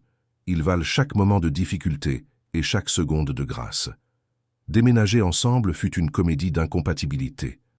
Elle a apporté des boîtes de livres, de vieux livres de poche au dos fendu, des gros volumes de théorie de l'art, des romans qu'elle avait lus tellement de fois que les pages se détachaient. Il avait des étagères de premières éditions coûteuses qu'il n'avait jamais ouvertes. Elle a empilé les siens sur le sol, classés par auteur. Il les a regardés comme s'ils envahissaient l'espace. « Nous avons des étagères, dit-il. Elles sont pour les jolis livres. Ceux-là sont pour les livres à lire. » Quelle est la différence? Environ 300 pages et un sens du but. Il a appris à enjamber les piles. Elle a appris à ne pas le juger pour les livres utilisés comme décoration. Sa cafetière, une chose goûteur abîmée qui sifflait et crachotait, prenait de la place dans sa cuisine d'appareils de qualité professionnelle. « Ça ne fait même pas d'espresso, dit-il. Ça fait du café. C'est son travail. J'ai une machine qui fait de l'espresso, je sais. Mais ça fait du café qui sent la maison. » Alors la machine est restée. Et chaque matin, sa cuisine sentait sa version du matin. Et finalement, il a cessé de suggérer la machine à espresso. Elle peignait. Dans son salon impeccable avec des fenêtres allant du sol au plafond et des tapis crème. Elle a installé un chevalet et des bâches et a rendu tout l'espace odorant de térébenthine et de créativité. Il est rentré un jour et a trouvé de la peinture bleue sur le canapé. « Sophia, je sais. Je suis désolé, je vais nettoyer. Ce canapé a coûté plus que ma voiture, je sais. Je suis vraiment désolé. » Mais il a juste regardé la tache bleue, puis elle, couverte de peinture, l'air coupable et belle, et exactement comme le genre de désordre dont il n'avait jamais su qu'il avait besoin. « C'est bon. Vraiment? C'est juste un canapé. Tu adores ce canapé. Je t'aime plus. » La tache bleue est restée. Un rappel que certaines choses étaient plus importantes que l'état impeccable. Ces réunions se déroulaient à toute heure. Des hommes en costume coûteux arrivant à minuit. Des conversations chuchotées dans son bureau. Elle dans la chambre, des écouteurs sur les oreilles, faisant semblant de ne pas savoir ce qui était discuté. Maintenant, la fiction que son monde ne touchait pas le sien. Une nuit, une réunion a duré longtemps. Elle est sortie pour prendre de l'eau. Passa devant le bureau. Entendit son nom. Avec l'enseignante? Boss, elle est un risque. Elle en sait trop, elle voit trop. Elle s'arrêta. Écouta. Elle ne sait rien. La voix de Lorenzo, froide, finale. Et si j'entends son nom dans ce contexte à nouveau, nous aurons un problème, c'est clair. Silence. Puis accord. Elle est retournée dans la chambre. Ne l'a pas mentionné. Mais elle a compris quelque chose de fondamental. Dans son monde, elle était une faiblesse, une cible. Quelque chose à protéger ou à exploiter, selon le camp où l'on se trouvait. Cette nuit-là, allongée dans le lit, elle demanda « Est-ce que je te rends la vie plus difficile ?»« Quoi ? Tes hommes. Ils pensent que je suis un risque. Ils pensent que tout est un risque. C'est leur travail. Mais est-ce que je le suis ?» Il se tourna pour lui faire face. Tu es la seule chose dans ma vie qui me fait sentir humain. Si c'est un risque, alors je l'assume. Lorenzo, je connais les risques. Je sais ce que ta présence ici signifie. Et je le choisis quand même. Nous le faisons tous les deux, n'est-ce pas? Elle y réfléchit. À la peinture bleue et à la cafetière et aux livres sur le sol, au fait de construire une vie dans cet appartement-terrasse stérile qui devenait lentement un foyer, au fait d'aimer quelqu'un dont le monde incluait le danger comme réglage par défaut. Oui, acquiesça-t-elle. Certains compromis ne consistent pas à abandonner. Ils consistent à décider ce qui vaut la peine d'être protégé. C'est arrivé un jeudi. Elle était au centre, tard, rangeant après un atelier, quand ils sont arrivés. 3 hommes, pas les siens, ceux de quelqu'un d'autre. Quelqu'un qui avait décidé que le moyen de blesser Lorenzo Vitale était par elle. Ils étaient efficaces. L'un a saisi son bras, un autre a couvert sa bouche. Le troisième a vérifié s'il y avait des témoins. Et juste comme ça, elle était traînée vers une camionnette, vers n'importe quel cauchemar qu'ils avaient prévu. Sauf que Maria était là. 17 ans, maligne, pas du genre à laisser mademoiselle Sofia disparaître. Elle a couru, par la porte, dans la rue, jusqu'au coin où les hommes de Lorenzo surveillaient toujours, ceux que Sofia faisait semblant de ne pas remarquer, ceux que Lorenzo avait assignés sans le lui demander. Ils l'ont prise. 3 gars d'une camionnette noire, ils ont pris mademoiselle Sofia. Et la machine s'est activée. Lorenzo a reçu l'appel alors qu'il était en réunion. Entendu 3 mots, ils ont Sofia. Et le chef de la mafia qu'il avait essayé d'adoucir pour elle est revenu en rugissant, froid, concentré, létal. Qui? On ne sait pas encore. La camionnette se dirige vers l'est, on la suit. Trouvez-la. Maintenant. Il se leva. Chaque homme dans la pièce lut son visage et, sagement, ne dit rien.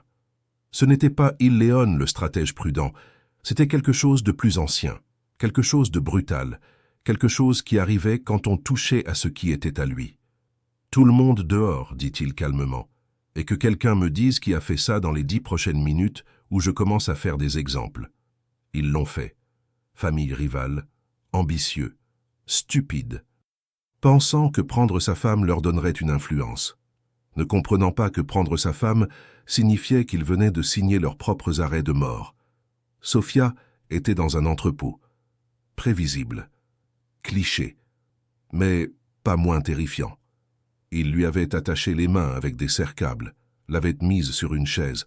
L'un d'eux, le chef, supposa-t-elle, se tenait devant elle, jouant avec un couteau, la laissant le voir, la laissant imaginer. Rien de personnel, dit-il. Juste les affaires. Ton petit ami a pris quelque chose à mon patron. Maintenant, nous lui prenons quelque chose. Il va vous tuer, dit-elle. Calme, parce que la panique n'aiderait pas et ces hommes se nourrissaient de la peur. Peut-être, mais d'abord il va négocier, et c'est tout ce dont nous avons besoin. Vous ne le connaissez pas. Je sais qu'il est amoureux, ça le rend faible, ça le rend terrifiant. L'homme rit. On verra bien. Mais Sofia savait. Lorenzo ne négocierait pas. Il anéantirait. Il brûlerait tout ce qui était lié à ces hommes. Il ferait un exemple si brutal que personne ne penserait plus jamais à la toucher. Et elle aurait dû être horrifiée par cela, aurait dû détester la violence qui s'annonçait. Mais ce n'était pas le cas, parce que ces hommes avaient fait un choix, et les choix avaient des conséquences. Il a fallu 45 minutes à Lorenzo pour la retrouver. 45 minutes de chaos coordonné, suivre la camionnette, identifier l'emplacement, rassembler ses hommes, planifier l'assaut. 45 minutes qui lui semblèrent 45 ans. Ils ont frappé l'entrepôt comme une tempête. Ces hommes, entraînés et loyaux et absolument clairs sur ce qui arrivait aux gens qui touchaient à la femme du patron, ce fut chirurgical, brutal, terminé en quelques minutes. Lorenzo la trouva dans l'arrière-salle, toujours sur la chaise. Meurtri mais pas brisé, le regardant avec ses yeux clairs qui avaient d'abord attiré son attention. « Salut » dit-elle, comme si c'était un mardi normal. « Salut » Il coupa les serre-câbles, doucement. Ses mains tremblaient juste un peu. « Es-tu blessé ?»« Non. Effrayé mais pas blessé. »« Bien. » Il encadra son visage de ses mains, vérifia les blessures, les dommages, tout ce qui pourrait lui donner une excuse pour faire pire aux hommes qui l'avaient enlevé. « Je suis désolé. » Ça n'aurait jamais dû. Lorenzo. Elle posa ses mains sur les siennes. Je connaissais les risques. Savoir et expérimenter sont deux choses différentes. Je sais, mais je vais bien. Nous allons bien. Autour d'eux, ces hommes terminaient, ligotaient les ravisseurs, passaient des appels, nettoyaient le désordre qui devrait être fait disparaître. C'était efficace, pratiqué, une machine bien huilée faisant ce qu'elle faisait de mieux. Et Sophia vit tout. Vit la vérité de son monde, non filtrée par la distance ou le déni. Vit la violence, le sang, l'efficacité froide du pouvoir protégeant ce qu'il aimait.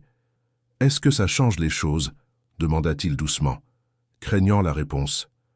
Elle regarda l'entrepôt, les hommes qui l'avaient enlevée, Lorenzo qui était venu la chercher sans hésitation, regarda la réalité d'aimer un homme comme lui, et fit un choix. « Non, dit-elle, mais nous devons parler de protection, de vraie protection. Parce que je ne serai pas faible, Lorenzo. Si je suis dans ton monde, je dois être capable de m'y défendre. » Il cligna des yeux, surpris. « Tu veux t'entraîner ? Je veux ne pas me sentir impuissante. Il y a une différence. » Sophia, je ne demande pas la permission. Je te dis ce dont j'ai besoin. Tu as dit que tu essaierais. C'est moi qui essaie aussi. Et il vit cela. La force qu'il avait toujours su être là. L'acier enveloppé de douceur. La femme qui avait survécu à la perte et bâti la beauté à partir des cendres, décidant qu'elle survivrait à cela aussi, à ces conditions. « D'accord, dit-il. Je vais organiser ça. Merci. Mais d'abord, il la tira contre lui. La serra comme si elle pouvait disparaître s'il la lâchait. D'abord, tu me laisses te serrer, parce que j'ai été terrifié, et j'ai besoin de savoir que tu es réel. Alors, elle le fit. Le laissa la serrer dans cet entrepôt avec son monde qui se déroulait autour d'eux, se laissa être vulnérable et forte à la fois, lui fit savoir qu'elle avait choisi ceci, lui, eux, la chose désordonnée, compliquée, dangereuse et belle qu'il construisait, et qu'elle ne reculait pas. Certaines forces ne consistent pas à ne pas avoir peur, elles consistent à avoir peur et à rester quand même. L'entraînement a commencé la semaine suivante. Lorenzo a engagé les meilleurs. Pas seulement des combattants, mais des stratèges. Des gens qui comprenaient que la protection n'était pas une question de force brute, mais de conscience. Lire les situations, connaître les sorties, comprendre comment la violence fonctionnait pour pouvoir l'éviter. Sophia a été une étudiante terrible au début, trop empathique, trop hésitante. « Je ne peux pas juste frapper quelqu'un », protesta-t-elle après un exercice d'autodéfense. « S'ils essaient de te faire du mal, oui, tu peux, » dit son instructeur. Une femme ex-militaire qui en avait assez vu pour savoir que la moralité était un luxe dans les situations de survie. Mais, pas de mais. Tu hésites, tu meurs. Mathématiques simples. Alors Sophia a appris, non pas à être violente, mais à ne pas être une victime, à se tenir différemment, à voir les menaces avant qu'elles ne se matérialisent. À comprendre que le pouvoir n'était pas toujours une question de contrôle. Parfois, c'était une question de choisir, de ne pas utiliser la force parce qu'on le pouvait si nécessaire. Lorenzo regardait parfois. Depuis l'embrasure de la porte du gymnase qu'il avait construit dans l'appartement terrasse, la regardait devenir quelque chose de plus dur, sans perdre sa douceur. La regardait choisir la force, sans sacrifier la compassion. « Elle est douée », dit l'instructeur un jour. « Conscience naturelle. Elle avait juste besoin de confiance. Merci. Vous l'aimez. Pas une question. Oui. Alors enseignez-lui votre monde. Enseignez-lui vraiment, parce que la demi-connaissance est pire que l'absence de connaissance. » Alors il l'a fait. Ils ont eu des conversations qu'ils avaient évitées auparavant. Sur ces affaires, pas la version aseptisée, mais la vraie. Sur les territoires, la loyauté et ce qui arrivait aux gens qui enfreignaient les règles. Sur le coût du pouvoir, le sommeil perdu, les choix faits, le poids porté, sur le fait que chaque luxe dans son appartement terrasse était construit sur des décisions qu'elle détesterait probablement si elle connaissait les détails.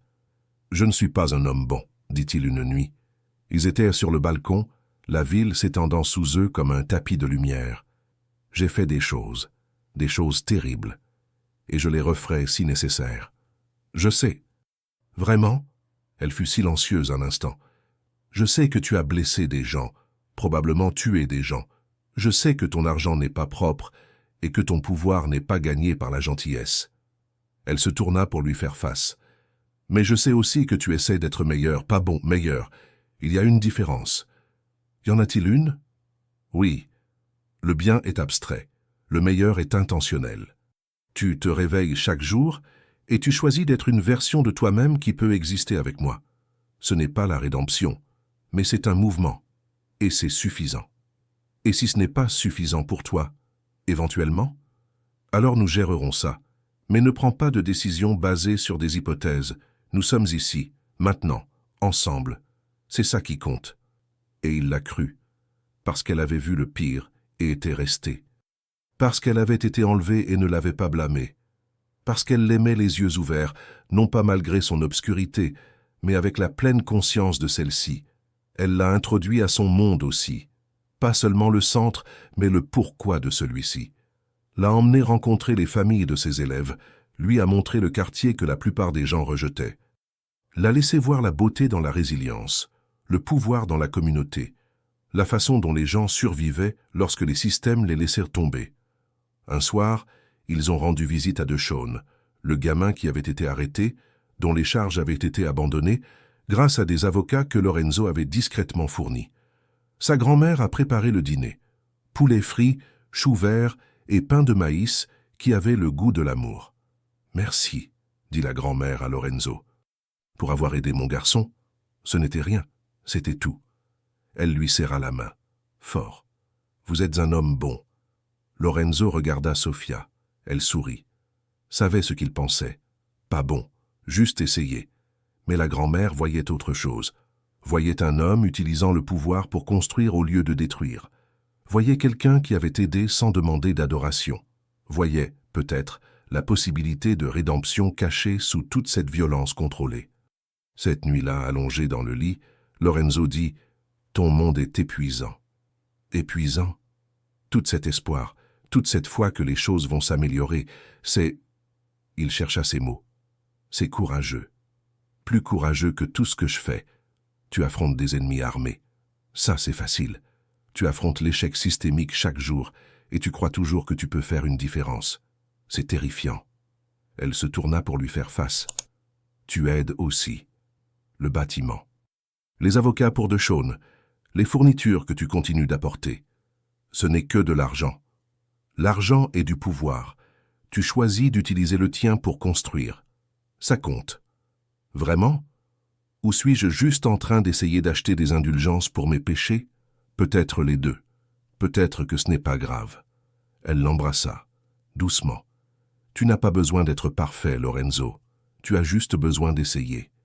Et si j'échoue? Alors tu échoueras. Et nous trouverons une solution. Ensemble.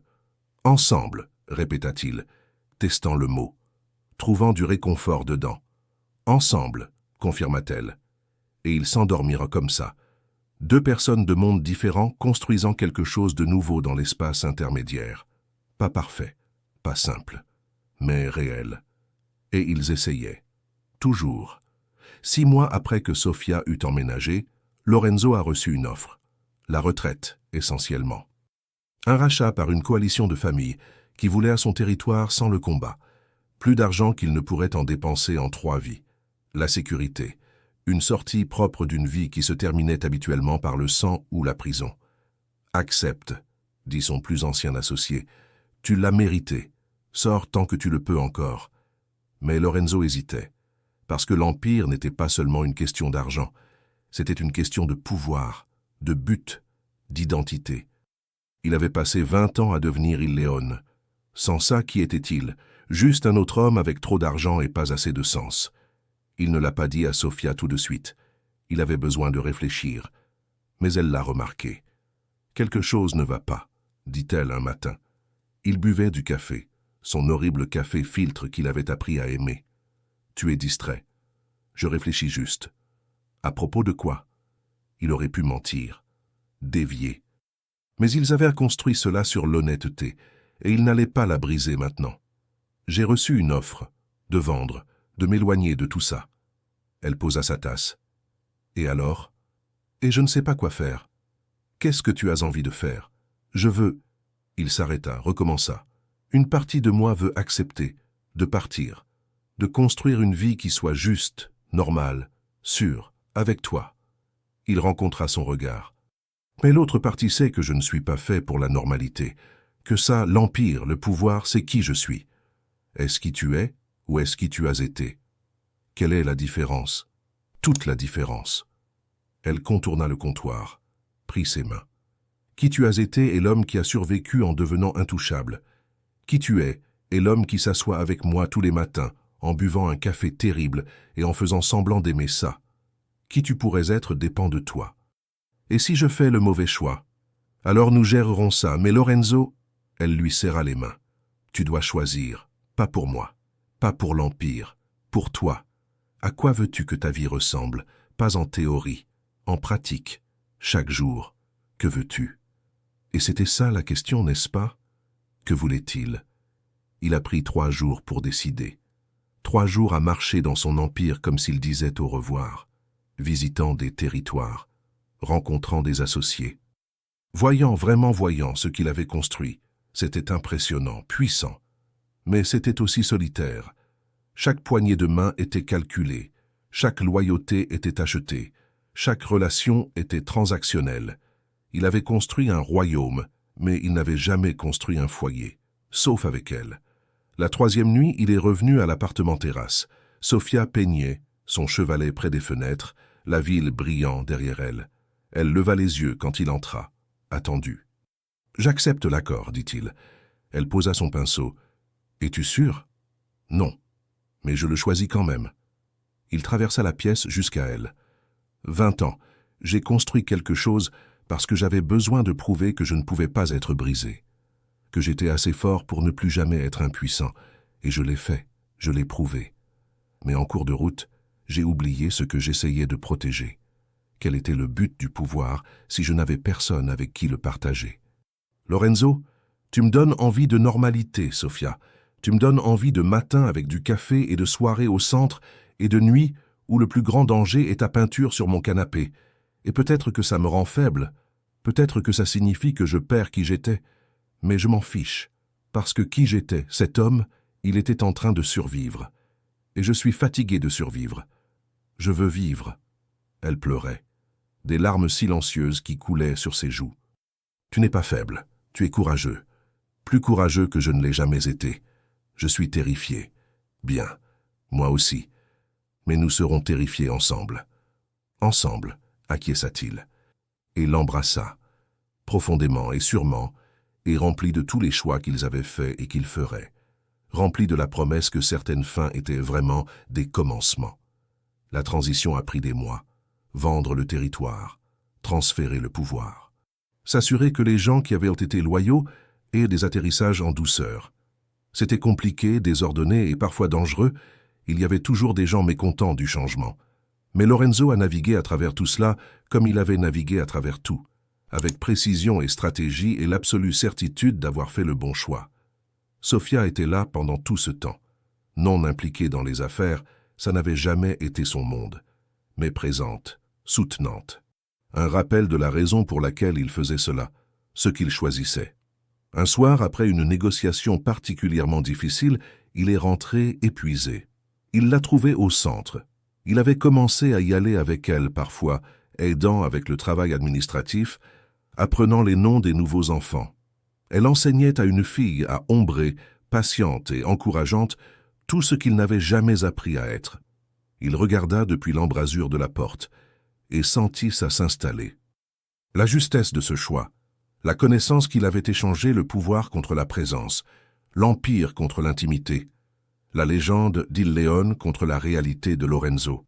« Salut », dit-elle quand elle le remarqua. Sourit, ce sourire qui avait tout changé. « Comment ça s'est passé ?»« C'est fait, fait, fait. Je suis officiellement à la retraite. » Elle posa son pinceau, vint à lui, l'enlaça. « Comment te sens-tu » ? Comme si je pouvais enfin respirer. « Bien. »« Parce que j'ai retenu ma respiration pendant 6 mois. » Il rit, la serra plus fort. « Et maintenant ?»« Maintenant ? Maintenant nous vivons. Nous nous réveillons. Nous buvons du café. Nous venons ici. Nous rentrons à la maison. Nous construisons quelque chose de petit et de beau et de nôtre. Et nous le faisons tous les jours jusqu'à ce que ça cesse de sembler étrange et que ça commence à ressembler à la vie. Ça a l'air bien. Ça a l'air ennuyeux. J'aime l'ennui. Menteur. Elle sourit. Mais je t'aime quand même. Je t'aime aussi. Et ils restèrent comme ça, dans le centre qui était à elle, dans la vie qui était la leur. Deux personnes qui s'étaient trouvées dans les marges et avaient décidé de construire quelque chose au centre à la place. Certains choix ne sont pas une question de bien ou de mal. Ils sont une question de qui vous voulez être lorsque l'histoire se termine. 1 an plus tard, ils se sont mariés. Ce ne fut pas un grand mariage. Sophia n'en voulait pas. Juste le centre, décoré de guirlandes lumineuses et d'œuvres d'art des enfants. Juste les gens qui importaient, son petit cercle d'amis, le cercle plus restreint de ses anciens associés qui étaient devenus de véritables relations, les adolescents qui les avaient vus tomber amoureux et construire quelque chose de réel. Dolores a fait le traiteur. Poulet frit et tarte, le meilleur repas que l'argent ne pouvait acheter. Lorenzo portait un costume. Sophia portait une robe simple, couleur crème jusqu'aux genoux, le genre de chose qui ne coûtait rien et signifiait tout. Elle était belle. Pas la beauté des magazines. La beauté réelle. Celle qui venait de la joie au lieu de l'effort. Ils ont prononcé des vœux qu'ils avaient écrits eux-mêmes. « Je promets de continuer à boire ton café terrible, » dit Lorenzo, « de te laisser peindre sur mon canapé, de me présenter au centre même quand je ne comprends pas le projet, de te dire quand j'ai peur, de te laisser me voir, tout de moi, même les parties dont je ne suis pas fier. Je promets d'être patiente avec ton ajustement à la retraite, » dit Sophia, faisant rire tout le monde. D'entendre que le pouvoir ne disparaît pas juste parce que tu l'as vendu, d'aimer à la fois l'homme que tu étais et l'homme que tu deviens, de rester, même quand c'est difficile, surtout quand c'est difficile. Je promets de te choisir, chaque jour, de toutes les manières, dit-il. Je promets de te le permettre, répondit-elle. Et ils se sont embrassés, comme mari et femme, comme partenaires, comme deux personnes qui avaient construit quelque chose d'impossible dans les ruines de leur vie séparée. Ils ont fini par déménager de l'appartement terrasse. Trop de marbre, trop de souvenirs de qui Lorenzo avait été au lieu de qui il était en train de devenir. Ils ont acheté une maison en pierre brune dans le quartier de Sofia, celui qu'il avait autrefois évité, celui qui était maintenant leur foyer. Ils l'ont rénové ensemble, peint les murs, accroché ses œuvres d'art, construit une vie confortable, désordonnée et pleine des petites beautés que l'argent ne pouvait acheter. Lorenzo a trouvé un but dans des endroits inattendus. Il a créé une fondation, utilisant la fortune de son rachat pour financer des centres communautaires, de l'aide juridique, des programmes pour la jeunesse, pas la rédemption, juste l'investissement, mettre de l'argent dans la construction au lieu du contrôle, apprendre que le pouvoir pouvait créer au lieu de détruire. Sophia a étendu son travail, le centre est devenu un réseau de centres, plus d'enfants, plus d'art, plus d'espoir planté dans des quartiers qui en avaient besoin. Lorenzo a aidé, avec le financement, avec la logistique, en se présentant et en ne faisant pas en sorte que ce soit à propos de lui. Apprendre à soutenir au lieu de diriger. Ils se sont disputés parfois. À propos de l'argent, elle était toujours mal à l'aise avec tout ce qu'il avait. À propos de la sécurité, elle prenait toujours des risques qu'il n'aimait pas. À propos du passé, parfois le sien frappait à la porte d'une manière qu'aucun des deux ne souhaitait. À propos de l'avenir, à quoi ils ressemblaient, ce qu'ils devraient être s'ils en faisaient assez. Mais ils revenaient toujours l'un à l'autre, toujours choisissaient la connexion plutôt que d'avoir raison. Toujours se souvenaient qu'aimer quelqu'un n'était pas une question de perfection, c'était une question de présence. 3 ans après le mariage, un mardi soir au centre, Lorenzo trouva Sophia dans le placard à fournitures. Elle tenait un test de grossesse, pleurant. « Eh » dit-il, inquiet. « Qu'est-ce qui ne va pas ?» Elle lui montra le test, 2 lignes. « Positif. Est-ce que c'est… » Il ne put finir. Ne savait pas ce qu'elle voulait, ne savait pas si c'était la joie ou la peur ou les deux. « Je suis enceinte, » dit-elle. « Évident, nécessaire. »« Et tu es terrifié, excité, submergé, tout ça. » Elle le regarda. « Est-ce que ça va? Je sais que nous n'en avons jamais vraiment discuté. C'est plus que bien. C'est… » Il rit. Choqué et heureux, et voyant soudain un avenir qu'il ne s'était jamais permis d'imaginer. C'est parfait. Vraiment? Vraiment. Il la tira contre lui. Nous allons être terribles à ça. Probablement. Et le gamin va poser des questions sur mon passé auxquelles je ne sais pas comment répondre. Définitivement. Et nous ferons des erreurs. Tellement d'erreurs. Mais nous essaierons. Ensemble. Comme nous faisons tout. Ensemble, acquiesça-t-elle. Et ils se tinrent dans ce placard à fournitures qui sentait la peinture et la possibilité, deux personnes qui avaient survécu à des enfers différents, trouvant le paradis dans l'endroit le plus inattendu, l'un dans l'autre. 7 mois plus tard, Lorenzo Vitale, ancien chef de la mafia, désormais père au foyer, était assis dans une chambre d'hôpital tenant sa fille. Elle était minuscule, parfaite, complètement terrifiante. Sofia dormait, épuisée par l'accouchement, belle même maintenant. Il ne pouvait s'empêcher de regarder entre elles, sa femme, sa fille, sa vie, et de sentir quelque chose qu'il avait passé 40 ans à ne pas croire. L'espoir. Pas le genre abstrait, le vrai. Celui qui venait de construire quelque chose qui valait la peine d'être protégé. De choisir l'amour au lieu du pouvoir. D'apprendre que la chose la plus forte que l'on pouvait faire n'était pas de contrôler le monde, c'était de laisser le monde vous changer. « Eh, ma petite !» murmura-t-il à sa fille. Elle bâilla, ne se souciait pas de son passé ou de son empire ou de quoi que ce soit d'autre, sauf qu'il était chaud et présent. « Ta maman et moi, nous allons nous tromper parfois, mais nous allons t'aimer, tellement. Et nous allons t'enseigner qu'être forte n'est pas sur jamais avoir peur. C'est sur choisir d'être courageuse quand même. » Le bébé fit un bruit. Cela aurait pu être un accord. Cela aurait pu être des gaz.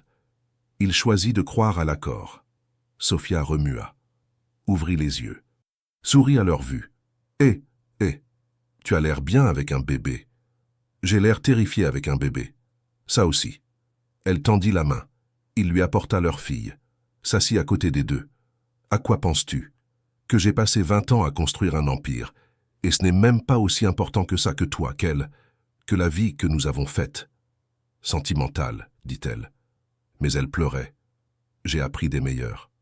Et ils restèrent assis là, nouveaux parents, anciens survivants, toujours partenaires, regardant leur fille dormir et sentant que peut-être, juste peut-être, ils avaient compris quelque chose, que l'amour n'était pas une question de conditions parfaites ou de circonstances idéales. C'était une question de choix, chaque jour, même quand c'était difficile, surtout quand c'était difficile. Certaines histoires ne se terminent pas, elles évoluent juste vers quelque chose de meilleur. Certains amours ne durent pas, mais ils nous transforment tous. L'histoire de Lorenzo et Sofia n'était pas une histoire de timing parfait ou de choix facile.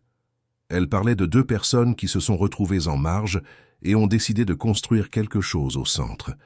Elle parlait de la force qui enseigne l'abandon, du deuil qui enseigne l'espoir, de l'amour interdit qui devient le fondement de quelque chose d'inébranlable. Si cette histoire vous a rappelé quelqu'un que vous avez choisi, quelqu'un que vous avez perdu, quelqu'un que vous essayez encore de rejoindre, partagez-la dans les commentaires. Dites-nous d'où vous regardez. Dites-nous ce que l'amour vous a appris. Et abonnez-vous. Parce qu'il y a toujours une nouvelle histoire, des histoires sur les façons chaotiques, complexes et belles de se retrouver. Des histoires sur l'obsession et la rédemption, et l'espace où les cœurs brisés réapprennent à battre. Parce que certaines histoires ne finissent jamais, elles prennent juste de nouvelles formes.